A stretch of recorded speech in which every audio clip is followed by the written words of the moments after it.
What I learned is successful people are willing to do what unsuccessful people are not. So I'm successful because I'm willing to do what you ain't willing to do. I'm willing to get up early. I'm willing to stay late. I'm willing to do that over again. And when I don't feel like doing it, I get up and I do it again. And that difference between me and you. I'm gonna keep going when I don't feel like going. You wanna go as long as it's comfortable and convenient. But then you wonder why you ain't got what I got. You ain't going where I'm going. Welcome to Closing the Gap Podcast, The Truth About Wealth. I am your host, Mr. Eddie Richardson, here with Mr. Hamilton, the owner of Hamilton Wealth Advisors, with offices in Atlanta, Dallas, Birmingham, and Huntsville. How you doing today, my brother? Hey, I'm still blessed and highly favored. Blessed and highly favored. Oh, that is excellent. That's always great to hear, especially in these times like this, man. Times like this with everything that's going on in the world. It's tough to even reflect on your own life and the fact that, we still here. Yeah. And, that we still have opportunities that are, absolutely, before us, each one of us. And while there are challenges, we still have great opportunities. And, man, the cares of the world are upon us, right? Yeah, well, I try to count it all joy. Yeah. That's my goal. And I always just count it all joy. And, it could always be worse. Yeah. I mean, I think about even, my wife has family. And cousin and her kids that actually live in Jordan, and what they're going on, what's going on obviously over in the Middle East right now, and of course the bombings between Iran and Israel and things of that nature. Now obviously we involved, to a certain extent, and just so when I think about what I have to deal with on a day-to-day basis, from a work standpoint and from a life standpoint, and you think about the situations other people are in that. Some people around the world losing their lives, of course, for various reasons.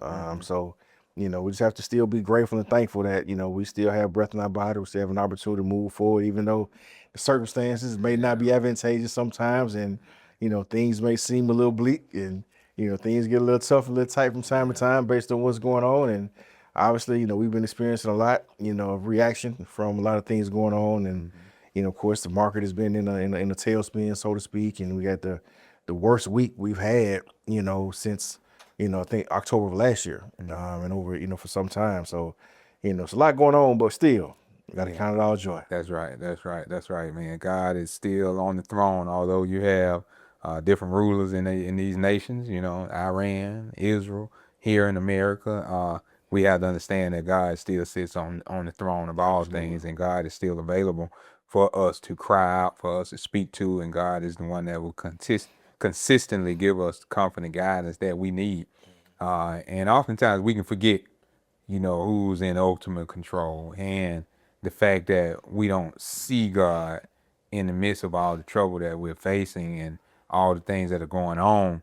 We forget that the presence of God is here in the form of the Holy Ghost. Yes. And, we want everybody to know that while we had the wars, the rumors of wars going on, the bombings, and clear and present dangers that are in the world, still know that God is here, God cares, God sees all of us. And, like you said, you got family that's over in Jordan, and I know we might have some listeners that have some people that serving in the armed forces that are in some of those areas as well, or that are facing deployments. And, we want to tell you that we're going to pray for you, pray for your family, pray for your loved ones that are in the Army or whatever branch of the armed forces that they're in, that things will be well for them. And then also, we have to pray for those nations over there, right? Wherever we may stand on whether or not this should be going on, it's going on. Correct. All right, it's happened. So now what is our response? That's what's key now, is our response. And the key response that we must always have is to pray.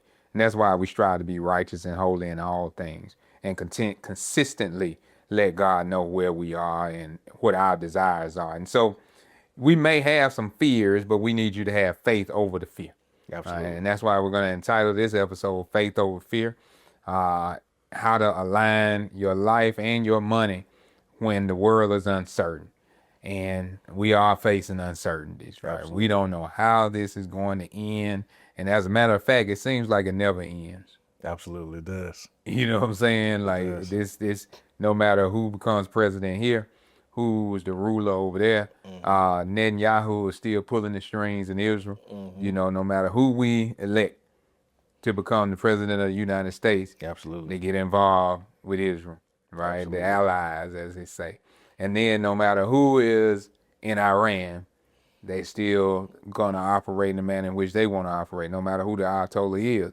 And now the new Ayatollah is just to pass down to the next generation. Absolutely to his son. Yeah, yeah. So you kill one, and next one steps up. You know, and that's why it's key, Will, but that many of us we need reading the Old Testament is key. When you know reading First, Second Samuel, First, Second Kings, First and Second Chronicles, you see the same storylines of wars, kings, rulers, alliances, right, throughout the Bible. And so if we read the Bible more, especially the Old Testament, and, you know, I understand the teachings that many people have of, you know, being under grace and not under the law, so to speak now. But it's very important to understand the word in its totality because, like I said, when you read the Old Testament, you see these stories. You see these alliances. You see kings that get killed and then their sons come and take over. And then sometimes the son that takes over follows right in line with the evil that the father did. Absolutely. Or if the father was a righteous king, that son followed in line with the righteousness of the father. Or vice versa. If the father was an evil king and the son takes over, the son says, hey, you know what? We're going to serve God. And he turns and becomes a righteous king. And then vice versa, you can have a righteous king whose sons come and take over and they become evil.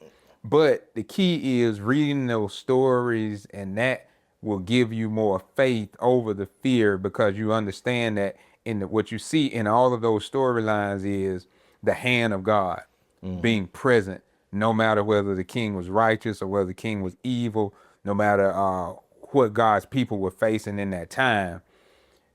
You see the hand of God moving, and you see God taking care of God's people, and the people that consistently cry out to God, speak to God, ask God for healing, ask God for protection. God does heal, God does protect. And then God also supplies that in the midst of the wars, what a lot of people don't realize is that the spoils of war also come too. And so what I'm saying with that is us being here on a Faith and Finance podcast, you need to understand that in the midst of war times, there is quite a bit of finances that can be made if you align yourself in the correct way. Well, yeah, well, you know, this is one of those things where, you know, whether good or bad, you know, life goes on. And of course, the market is always going to turn. Yeah. You know, obviously some days good, some days bad, but we know it's going to continue to move on. Of course, no matter how much it rains, sooner or later the sun will shine again. So, you know, when you understand that, it helps you to kind of plan and prepare a little bit better. It helps you kind of focus and hopefully keep your mind on the right things, which is Christ. You know, it says, seek ye first the kingdom of heaven and his righteousness, and all things will be added unto you. And, you know, during times like this, we have to stay focused on him. Because it's easy to lose focus when there's a lot of chaos going on around you and you're trying to figure out what to do next and, you know, how's this going to affect me? And the first person you need to talk to is him. You know, have that come to Jesus mean first and foremost. Just get realigned. Yeah. And then, of course, he'll, you know, set you on the path and make sure that you continue to hold yourself accountable to what you need to be doing. Because, you know, unfortunately, even in bad times, when things like this are going on, there's still going to be opportunities. Yeah. And it's funny that, you know, I made the same statement last year when, you know, the new administration took place, you know, in his office. And everybody was, of course, you know, up in arms to a certain extent. And, you know, and a lot of people in our community weren't happy about, of course, you know, the presidential regime that was taking over and some of the moves that were being made, and already talk of, you know, those coming in and the cuts and the layoffs and the furloughs. And one thing I said then, I said, look, you know, we can't complain about what's already done now. What we have to do is take advantage of what's finna happen. And what was finna happen was there's finna be opportunities from a market standpoint, because he's going to push buttons, and we have to be in alignment and understand how to take advantage of the buttons he's pushing. So don't get so frustrated and so upset that you lose yourself. Yeah. And you don't put yourself in a position to win. We still have to put ourselves in position to be successful because it's not about them. It's about you and your family. It's about the people you care about and the people you say you love. It's about, who you're responsible for. It's about putting yourself in a better situation because we're all blessed to be a blessing. So still make sure you honor God with what he's blessed you with, even in the middle of the storm, because even in the middle of all this chaos, a lot of us are still blessed to be receiving a paycheck. We're still blessed to still have food on the table. We're still blessed to still go to a job and you're still getting a matching contribution in your 401k. So you still are moving on with life. So we can't be stopped and be paralyzed with what's going on around us. We still have to make sure that we control what we can control. We have to do a better job of controlling our controllables and not allowing the world to dictate to us how we're going to operate. And, at times like this, when, the market starts to get a little chaotic and, people start wondering, man, Mr. Hamilton, what do I do next? And everybody start panicking because they see the market dropping. I said, well, look, let's just take a step back, take a deep breath and first of all, pray. And then second of all, let's sit down and let's just, review and analyze things for a minute. How often do situations like this occur? How long have there been wars and rumors of wars going on? Since the beginning of times. This is just a different one. Now, not too long ago, we had Russia, Ukraine that had taken off. And since then, the market is up almost 40% since the beginning Of that war. of the war, Russia-Ukraine war. So if we to say, you know what, because the market did take a slight hit when it began, and if you would have pulled out at that particular point in time and did not take an advantage of what the market was going to do after that, if you say, you know what, I'm going to take me and my ball and go home, and I'm not going to play the game no more. I'm just going to sit where I am. What would you have missed out on from a growth perspective? So, and we're back in the same situation again right now. We're seeing what's happening around us. And of course, there was a bad week in the marketplace. But this is what we always go back to, the conversations and, the teachings that we've been bringing here on this podcast and on this radio show is first and foremost, do you have a plan to go back and reassess where you are? And if you don't have a plan, then it's hard to be in alignment and being accountable. So it always comes back to those same basic principles that we've been, preaching to, our audience, since we've been on, on air, bringing you the information saying, look, we have to write it down to make it plain. But then once we have write it down and make it plain, now we have something to hold ourselves accountable to. Now I have something when times like this come around, instead of me just analyzing things myself with nothing compared to, I can go back to my plan. What does my plan say do in times of peril? When the market stops to drop and things start to go awry, what do I do next? How do I respond? Well, guess what? We're already prepared for it because we have a plan of action. We understand that, know what? We're going to stay the course, because if we don't stay the course, what we miss out on is going to hurt a whole lot worse than what we would probably lose. Because we look back just to last year and we had some chaos and in the turmoil around the tariffs and how those things were going to, be affected. And all of a sudden in April, we had that 20% drop in about a week and a half, 2 week time frame in the market, and people go to panicking. And everybody goes to jumping out of their 401k, moving into cash and moving here, moving there. And all of a sudden things settle down a little bit. By June to July, late June, early July, the market had already recovered from the 20% drop that we had. And now by the end of the year, we finished up almost 17% for the year. So if we got to stop bailing on the process. The problem is we haven't taken the time to create the plan and created something to hold ourselves accountable to, so we can have something to revert back to help us with our decision making. We're making too many decisions based on emotions. And that is the greatest detriment to your overall financial livelihood. More people miss out on positive returns and gains in the marketplace because of their emotions than anything else. Because the drops of the market are going to happen. That's just part for the course. It's going to be there. Every now and then, you're going to bogey a hole out there on that golf course. It's going to happen. The golf course is built for you to make mistakes. It's built for you not to hold serve or be on par. It's built for you to be behind. That's why they have a negative score in golf.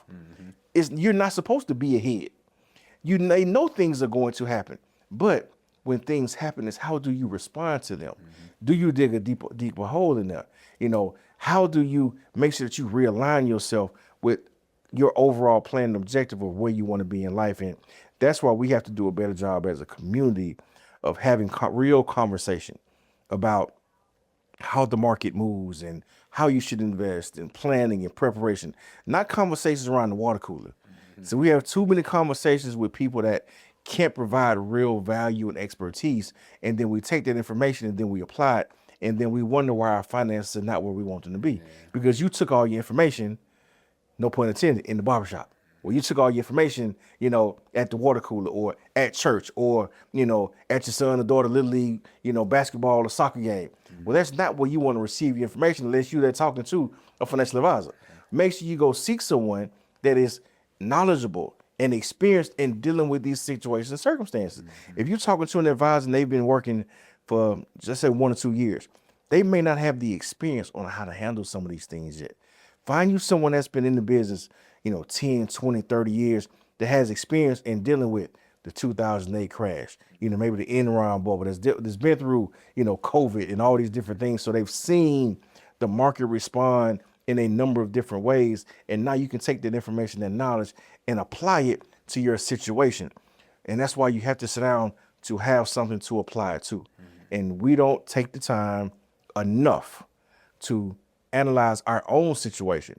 And it's because we don't want to hold ourselves accountable. Yeah. So having yourself properly aligned, taking accountability. But what I also heard you talk about, Wilbert, is proper assessment. You know, having the plan, but then assessing the plan. And to make a proper assessment, then we must surround ourselves with the proper assessors, right? Because that's what you're saying is, like with Hamilton Wealth Advisors, you all uniquely put portfolios together for people, right? And that nothing is just all cookie cutter that everybody fits in the same. Like, no, this is tailor made. This is, you know what I'm saying? This is a haberdashery, you know what I'm saying? That I'm going to cut your plan for you the same way that clothes, all those stores sell clothes, certain sizes. But you need to go to the tailor to get it fit for you. Correct. And that's what you all do at Hamilton Wealth Advisors. You tailor make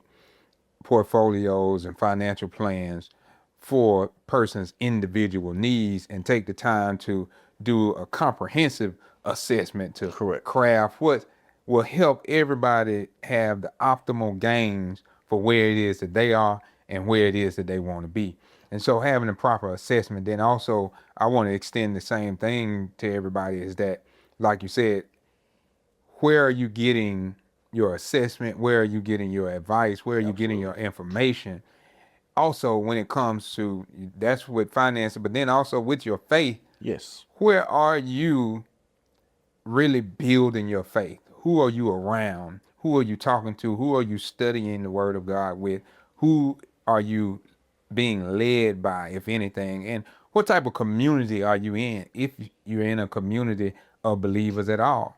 And I think that's a major issue that we're facing right now in this society is we have a lot of people that are spiritual, but they lack godliness. You know what? You know, it's funny you said it because it made me think about something and how, you know, in the Black community, we love our pastors. You know, how we, you know, even when they do wrong, you know, we support them. And I've come to realize as I gotten older, I've become very picky about where I get my word from. You know me, I'm very particular about who I allow to pour into me and give me the word, because I know, you know, that some people might not be the individuals that need to be providing that word, because, you know, if they're not living that word, I don't want to necessarily receive that word from them, because I don't know if that word is coming from them or it's coming from someplace else.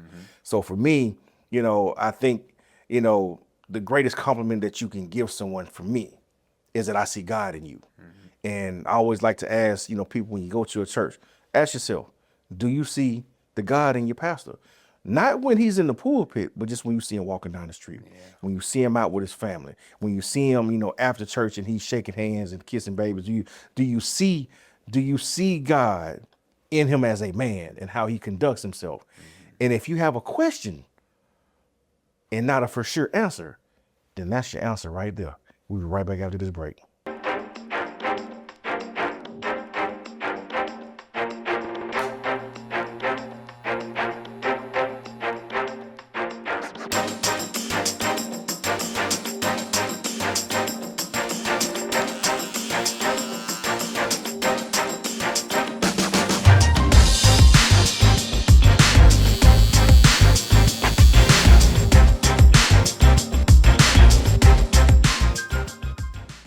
Welcome back to Closing the Gap Podcast, Truth About Wealth. And today we're talking about faith over fear, making sure that your finances and your faith are aligned correctly, even amid the uncertainties that we're facing due to wars and the rumors of wars that are in this society. And so, Wilbert, as we closed out, last segment, we were just talking about, the faith alignment, faith assessment, and you were talking about, making sure that you are able to identify a pastor, a leader that has God in them by not only what they do in the church and in the pulpit, but also how do you see them on a daily basis? What are they doing? Are they Absolutely. exemplifying a godly lifestyle in their daily walk?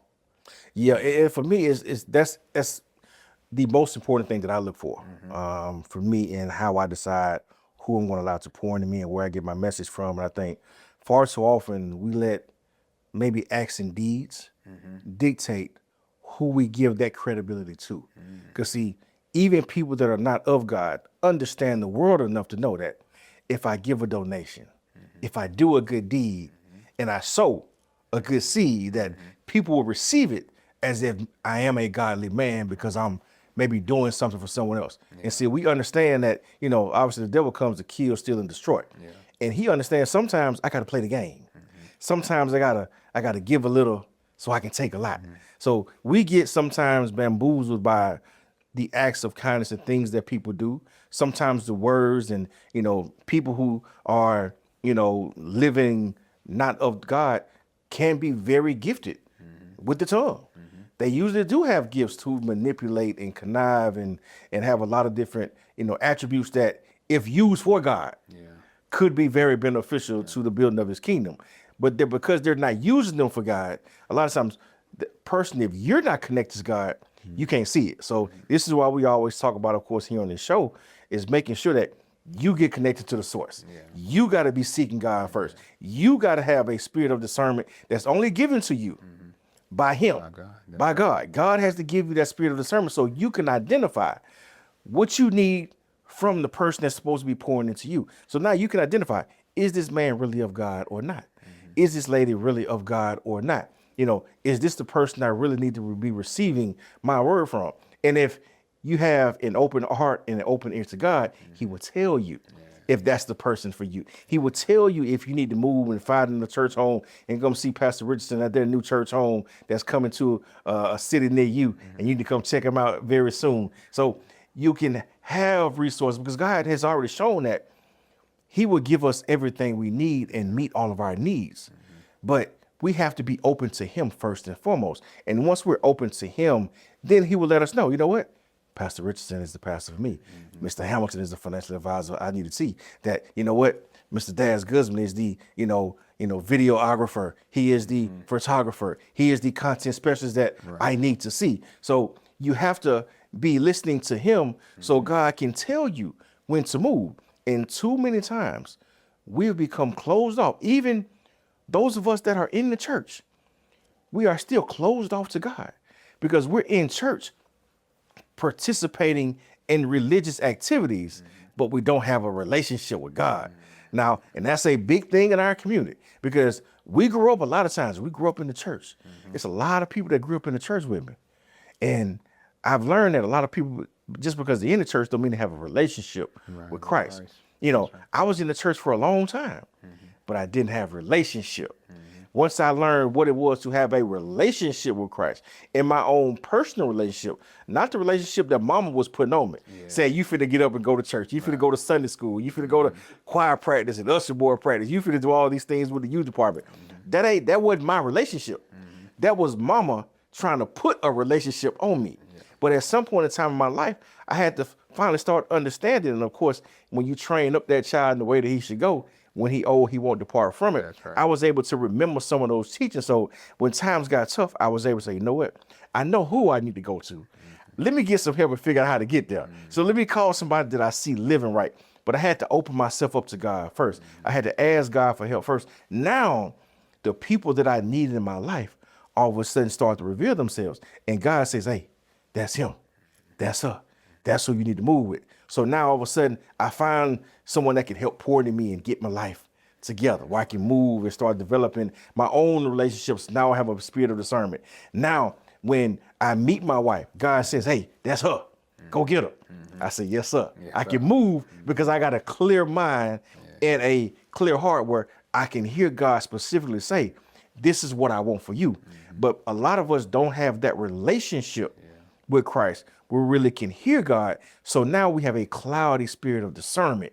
And now we wonder, how did I get tied up with this person or that person? Why am I following, this particular person who is not living the way God, said they should be living, but they're still leading me and guiding me. And this is the person I'm receiving my word from. Why am I not growing spiritually?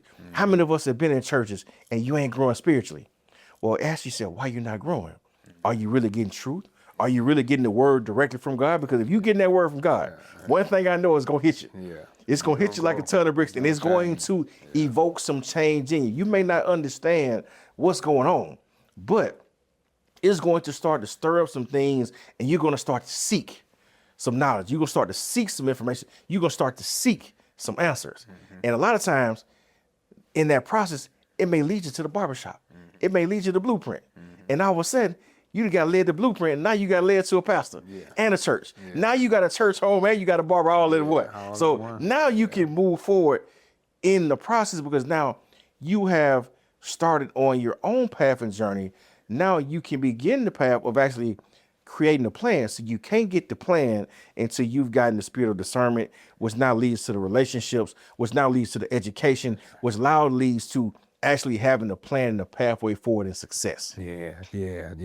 That's excellent. That's excellent explanation. And that's why we titled this show Faith Over Fear, because Hebrews 11 says, now faith is the substance of things hoped for and the evidence of things not seen. So you have to have that type of hope in order to be able to get to that point of what Wilbur just said, of having that discernment. You got to have hope for it first. You got to have the desire. You got to have the will to call on God, to ask God, God, center me in this way. God, provide this for me.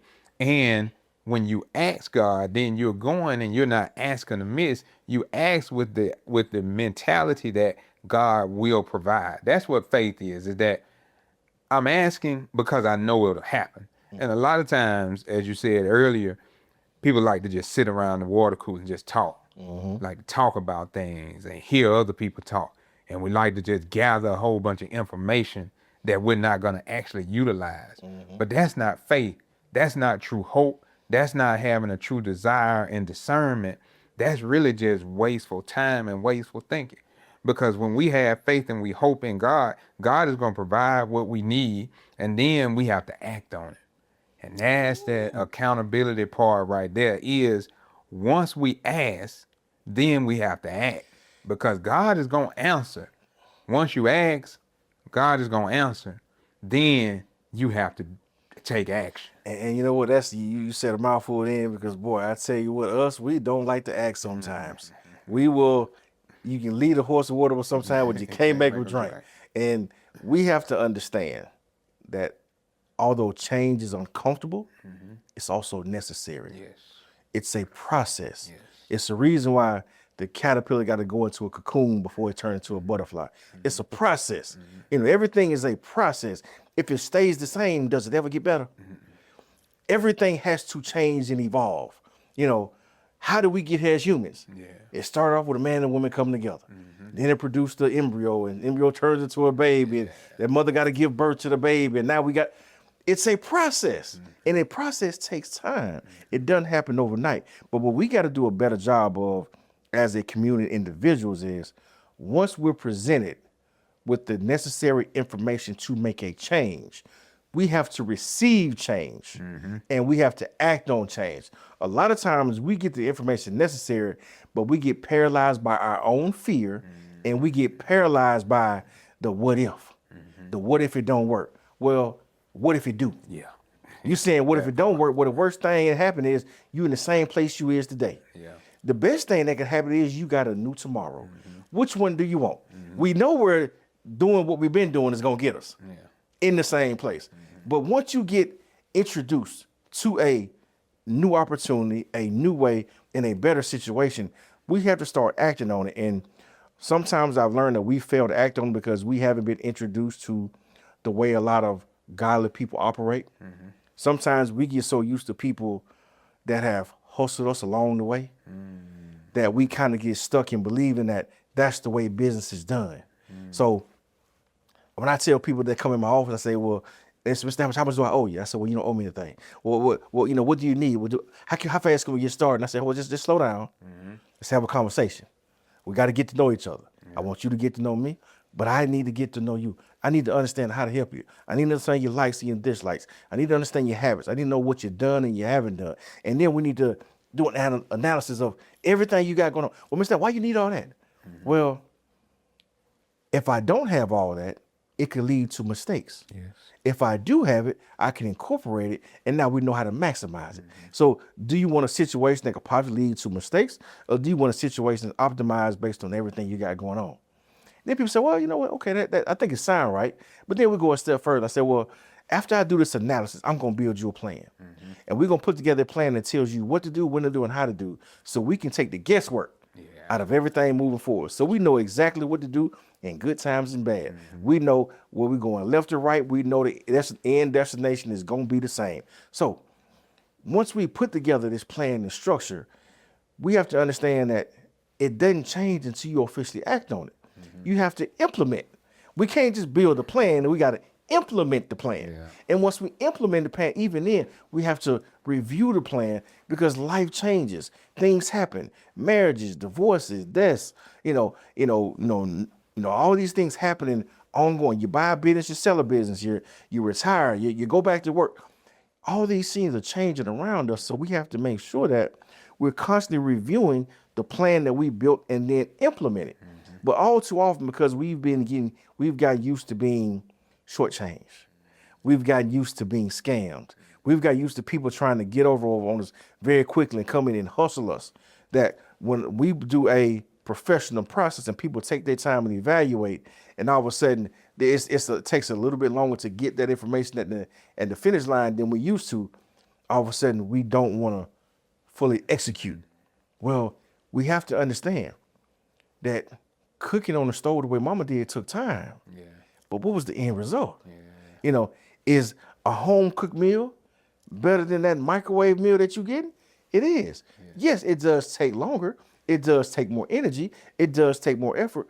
But what is the end goal? What is the outcome? Yeah. So we have to ask ourselves, do we want the outcome to be optimal? Or do we want the time frame in which we receive the outcome to be optimal?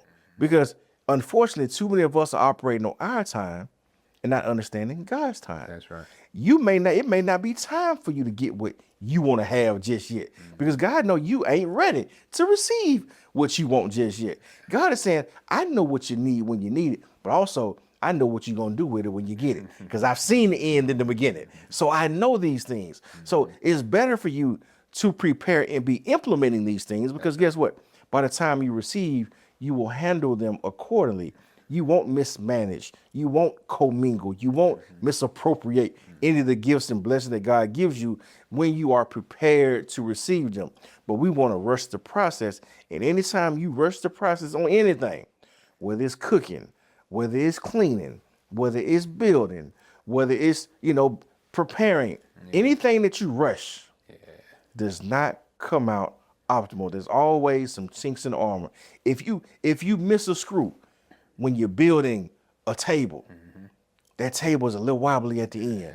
How many times have we built something and at the end of the day, you look back at that package that came with all the extra screws in there, and you looking like, man, what are all these extra screws for? But that table don't feel quite sturdy enough. You say, man, something missing here. I may have missed a nail or two. I may not have put it all these where they need to go. That would have made that table a lot more sturdy and secure if all of those screws had been implemented the way that those instructions said. But because you skipped a step or two, all of a sudden, that table is not as sturdy. So we have to do a better job of being consistent and following the plan all the way through if we want to truly get the results that we say we want, and not try to fast track the process. Yeah. So the question for everybody is, how sturdy is your faith? How sturdy is your relationship with God? How sturdy is the wisdom that you need to function in life. How sturdy are your finances right now? And that's why we're talking about faith over fear. We're striving to help you get your faith sturdy, because if your faith in God is sturdy, then everything else that involves you and your life will have a firm foundation. It'll be sturdy. Within that begins with your faith. If you anchor your faith in God, then your finances will grow in the manner in which they need to. Why? Because you're growing in God. And God is one that takes care of his children. God has never failed anybody or anything yet. Absolutely. Right. So if there's anything that you desire in the midst of what's going on in this world, if you anchor yourself in God, then guess what? You don't mind taking the necessary risks to grow your finances. You don't mind taking the necessary risk to find the right church home. You don't mind taking the necessary risk to find the right husband or wife. You don't mind taking the necessary risk of allowing your children to go to a particular college or a particular school, or participating in various things that are going to help them grow and become who it is that God has planned for them to be, right? We will stop hindering ourselves and stunning our own growth in our faith, in our finances, in our overall life, because we've anchored ourselves in God the correct way. And understanding that setbacks come in life, challenges come in life, storms come in life. And right now, in the midst of this time of war, this is just a storm. You know, you said it earlier, you need to have, you said it earlier about people need to have a financial advisor that understands the various storms that have happened in finances. You name them: Enron, the '08 crash, COVID, all of these things, right? There are patterns to them. And when you've been in the business long enough, you understand the patterns. You understand how storms work, right? In the book of Matthew, chapter 14, is the same thing that happened with the disciples. They were in the midst, on the boat in the midst of a storm. And Jesus wasn't on the boat with them at that time, right? So the storm was shaking the boat, and then they were afraid that they may sink. And that's what happens now. Why we want everybody to have faith over fear is because we're in the midst of a storm and your faith is getting wavery. You feel like your finances are going to go down. And so that's what made different people pull out of the markets when they start hearing certain things about tariffs and all those things. But guess what happened on the tariffs, right? Supreme Court has went and reversed that. And now they're talking about issuing refunds for tariffs, right? So if you stay the course, everything will be all right. And that's what Jesus had to show the disciples when the storm came and they were in the boat in Matthew chapter 14 is, don't be afraid, right? He came to them walking on the water, and then he bid them like, hey, in the midst of this storm, come out to me. You know what I'm saying? Come, walk on the water, right? And as they stepped out of the boat and began to walk, it was the fear that caused them to start sinking. Jesus was there. And that's what I want to let everybody know, is that in the midst of what's going on, Jesus is present. God is present. God sees the wars. God sees what's going on. God still has his hand upon each and every one of us if we are submitting to his will, like you said, Will. But you have to have your discernment and your relationship with God in the right manner. And so when you set your eyes on him and not on the storm, then you will be able to walk on water. Your faith will be sturdy. You will be able to grow, and you will understand that no weapon formed against you will prosper, and you can't fail. Why? Because the God that you serve is a God that sustains, is a God that keeps. And so this God that sustains and keeps us will keep our faith, will keep our health, will keep our finances in good standing. And so now we don't mind being able to tolerate whatever risk we have. We grow our capacity to be able to handle all these things. And we know that volatility and storms come. But when I have faith, I don't have any fear. And we'll see you back after this break.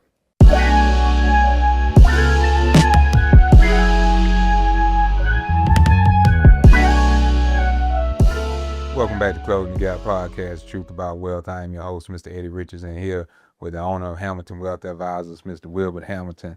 And we still implore you, if you have not done so yet, please give them a call, set up your consultation.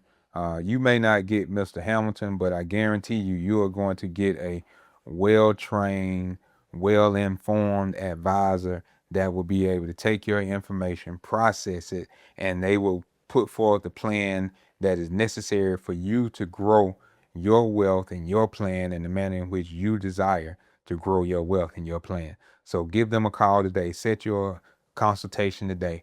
Don't delay. So we're talking about faith and fear today on this podcast, Wilbert, and we're trying to get everybody aligned and anchored in the correct way. And so I want to talk about one of the biggest things that everybody worries about a lot of time is the planning for their retirement in the present. Years ago, pensions were in place. Steel mills, lumber mills, they had those pensions in place, and people retired with the pension, and they didn't have much to worry about. In that case, the companies were taking care of the people. Absolutely. Now the companies, they rely on you to take care of yourself.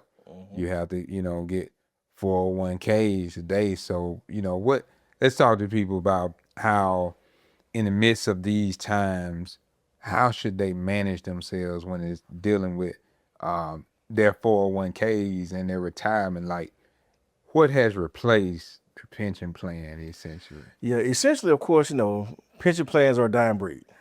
We know, of course, that, that was the American dream, years and years ago that, you get a pension, you get Social Security, and then, of course, if you got a little bit of personal savings, you had that three-legged stool, so to speak, that your life could be built on, and you didn't really have to touch your personal savings because your pension and your Social Security was enough for you to live happily ever after. Yeah. And then you have your personal savings, just trying to enjoy yourself a little bit. But, nowadays, as pensions begin to waver and companies got away from doing pensions because they were a lot more costly.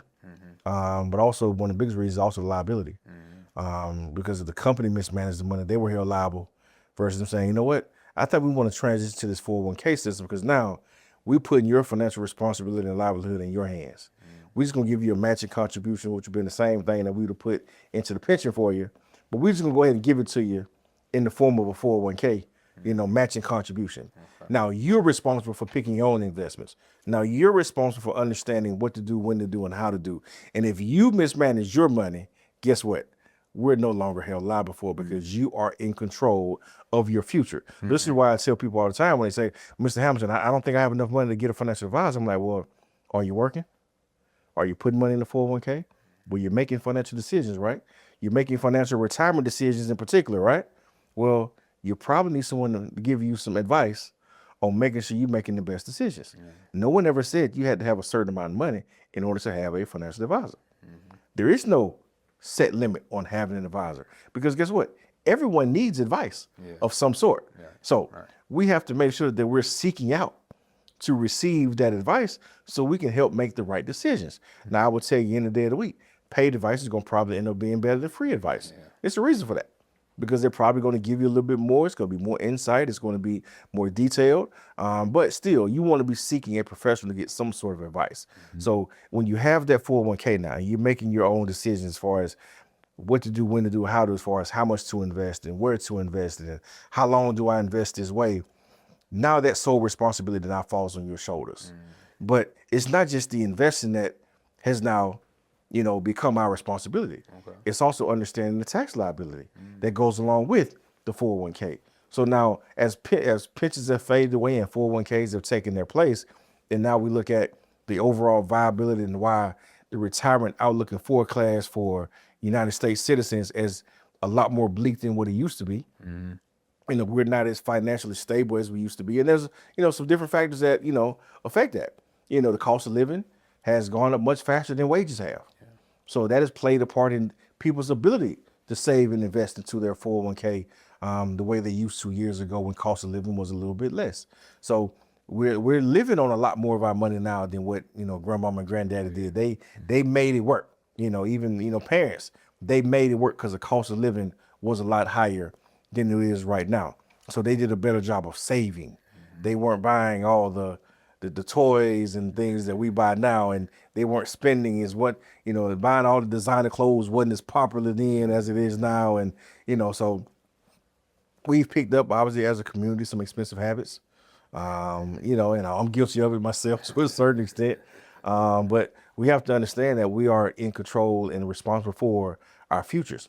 So we have to take the bull by the horns and not understanding that I have this 401k and how to maximize it, how to take advantage of it. But the first thing I do, I have to educate myself on it. I have to understand, what is my company doing for me inside of my 401k? Far too many occasions I meet with people and they don't know what their company's, maximum matching contribution is. I'm like, well, how do you not know about the free money your company is giving away? We got to know how much free money is on the table. If your company says gives you a 5% matching contribution dollar for dollar up to your 5%, why are you only putting in 2%? We're missing free money. That's money that guess what? You're not going to get back down the road. So let's make sure we take advantage of that. And once we understand that piece, now we can plug that with our Social Security. And a lot of times, we hear about Social Security being in trouble. We hear about the weakening of Social Security. And to a certain extent, some of that is relatively true, but a lot of it is, propaganda. A lot of it is not as harsh a reality as it seems. There is a, real thing of, that could be a reduction in benefits because the excess that's being paid to participants in Social Security could possibly run out. And there was a reason why, years ago, Social Security didn't start to, 65 years of age, but life expectancy was 66, 50 years ago. So now people were put into a system for a long period of time while they're working. But then when they retired, they weren't living that long to actually utilize those benefits. So that Social Security pool was just growing and growing and growing. And all of a sudden here, this baby boomer generation come along. Now they putting in the biggest demographic of people that we've had is putting in at the highest rate ever because these are not our parents. They're having good jobs. They're doing the saving. So they're putting their money away. They're putting it away. They're putting it away. So they poured into the system. Now we're in a position now where those people are exiting the workplace. Now they're pulling on that same pool of assets, which is starting to drain that pool. And then, of course, that next generation, our parents didn't have as many kids as their parents had in a lot of times. I know firsthand. My dad had, 2 brothers and 3 sisters. My mom had, 8 sisters and 3 brothers. I got 1 sister and 1 brother. It's a different dynamic there. So, none of my siblings or none of my cousins, or as many of them, their parents had as many kids as they grandparents had. So it's one of those things where because that happened, now there's more people pulling out than what's putting in.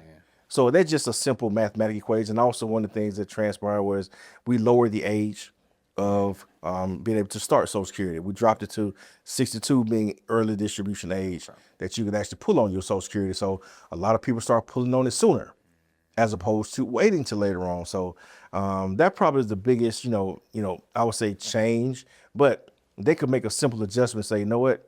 No more taking that 62. We're going to push it back to 65. People living in longer. Life expectancy is now 85, 86 years of age. So, we're going to make some adjustments to Social Security. And all of a sudden, the Social Security issue is alleviated. And now there's not really an issue with Social Security anymore. So it's not necessarily that it's going to run out. There's just some fear on how it's being managed. And there's some tweaks that they could make to make it more sustainable from that standpoint. But still, you're going to have Social Security. And obviously, you have your 401k. But what other personal savings do you have to go with it? Because see, if you're not getting that professional advice from an advisor of some sort to tell you how to manage your 401k, when we have a crash, which is going to happen, we know systematically, we talked about the events that are taking place. So when you do have that 20, 30, 40% drop in your portfolio, how do you recover? What do you do next? Do you understand the taxes? Most people don't understand how 401ks work or how qualified plans in general work. Because once you leave that job, your 401k turns into an IRA once you roll it over.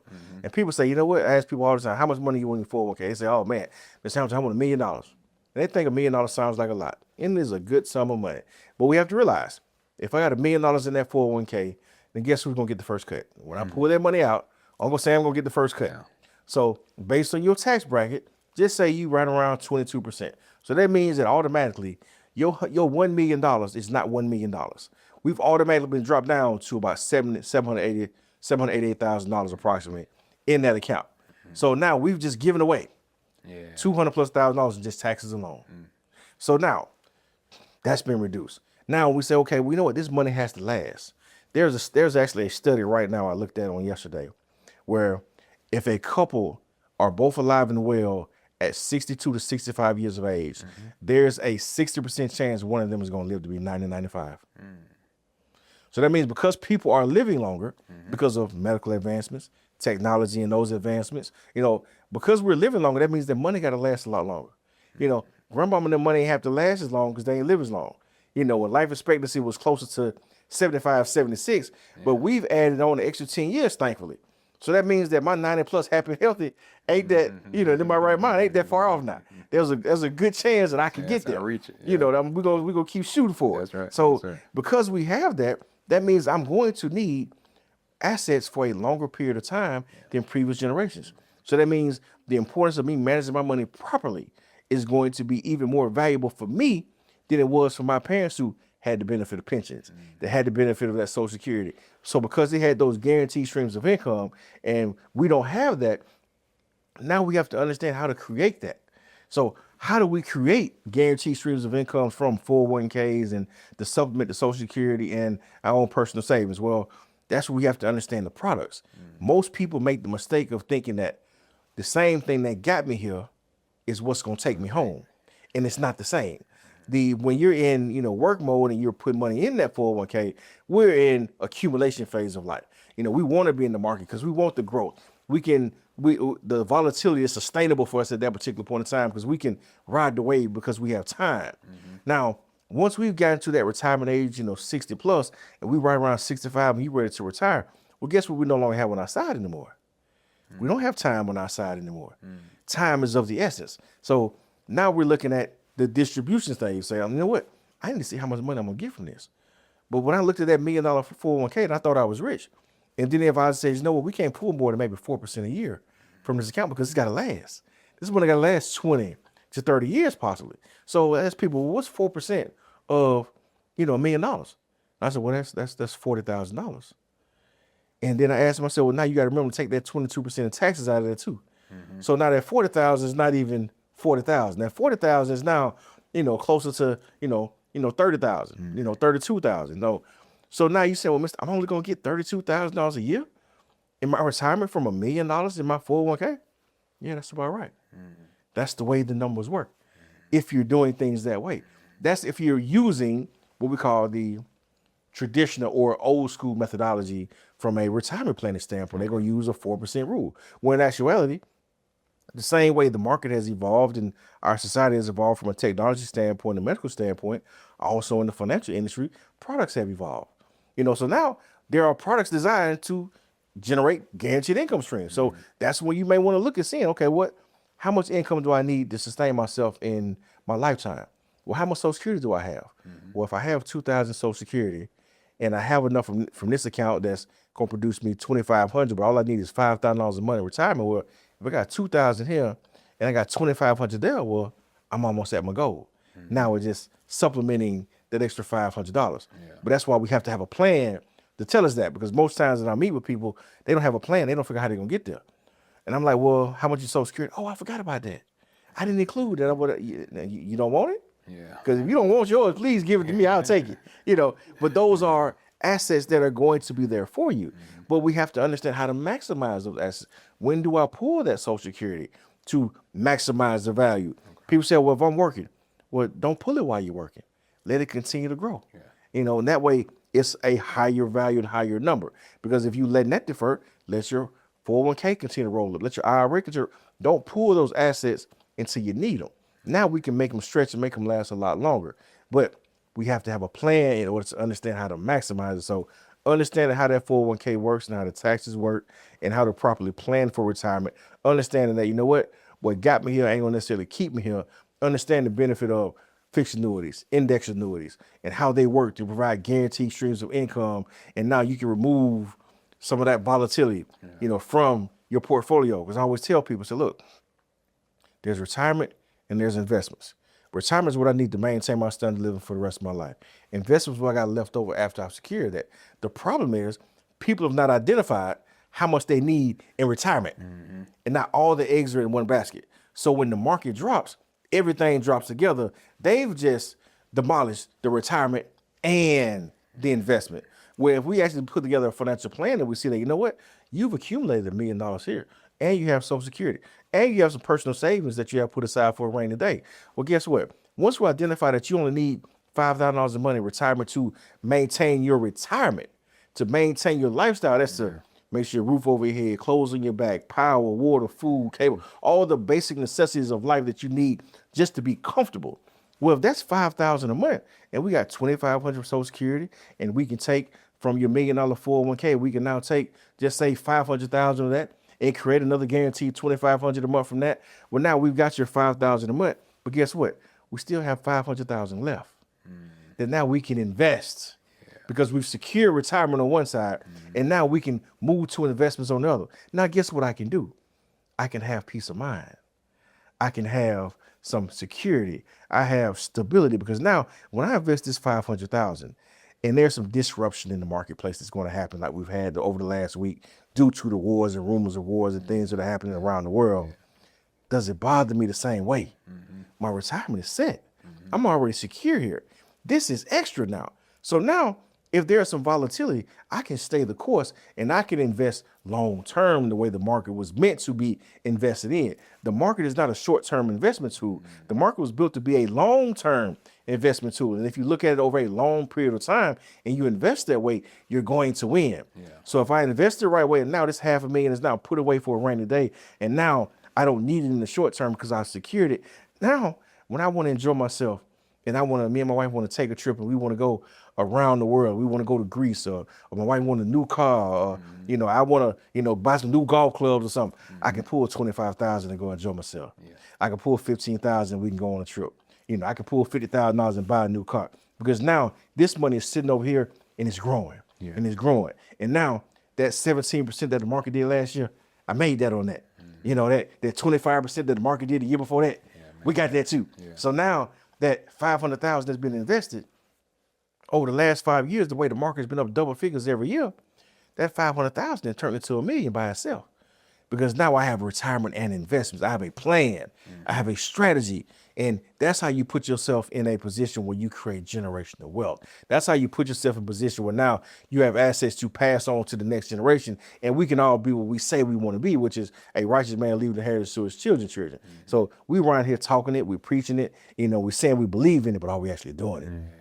Yeah, that's a challenge. That's a challenge. Are you doing it? Are you taking the time to have faith in God, to rid yourself of the fears, and to keep yourself at a calm base to make sure that you have that floor set, that foundation set, and all those things you said, Will, but helps everybody set the foundational floor for building financial wealth and for building a great retirement, to be able to, as you said, have that peace of mind. Because all of us want a peace of mind, right? Yes. All of us want a peace of mind. We don't want to be stressed like these wars have us stressed out. We don't want, and the president and all of the various things that he keeps doing makes everybody stressed. But when you have your faith settled in God, when you're praying, that's what keeps you at calm. That's what gives you peace. And when you have a good pastor to help pray over you, pray with you, and to provide you the necessary teaching of the Word of God, that helps eliminate your stress as well. Then also, when you have a good financial advisor and dealing with a good financial company like Hamilton Wealth Advisors, and they have your plan tailor-made for you, that also eliminates the stress in your life. Abraham Lincoln had a quote that said, "You cannot escape the responsibility of tomorrow by evading today." And so what that is we must take accountability and responsibility for ourselves to manage everything in the manner in which we should manage it, and understand that also, not only do I want to give you a quote from Abraham Lincoln saying that taking responsibility, but also out of the Word of God in the book of Luke, chapter 16, verse 10, it says, whoever can be trusted with very little can be trusted with a lot. And so we have to constantly surrender, trust in God, and God will give us what we need. and we continue to manage it well by showing him that we have faith in him for everything that he's given us. And we'll see you on the next episode.